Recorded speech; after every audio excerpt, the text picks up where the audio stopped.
tán nó ra điều tra hỏi cho cái đó mua khuyến mãi, nếu khuyến mãi mà mình chưa xài tới đủ ngày tháng là mình phải đền toàn bộ cái đó ra phải nói với mà cái đó là mình mua là người ta chỉ cắt thôi chứ đâu có làm thì là muốn quà mãn quà mãn nó xài còn cái gì để đó chứ làm gì giờ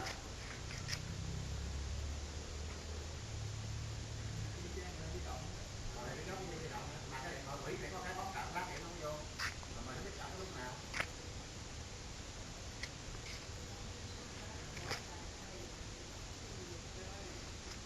chơi cái gì vậy cái đó chứ nó chịu quà mạng nghe nó lại quà mạng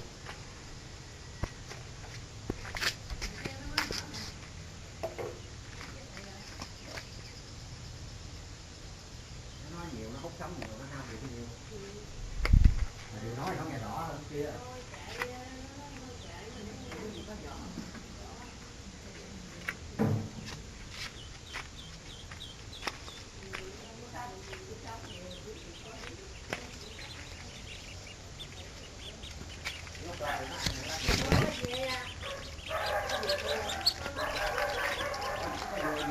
lấy chuối có 7 9 rồi nè, chuối hả? Nhỏ trên này bán cũng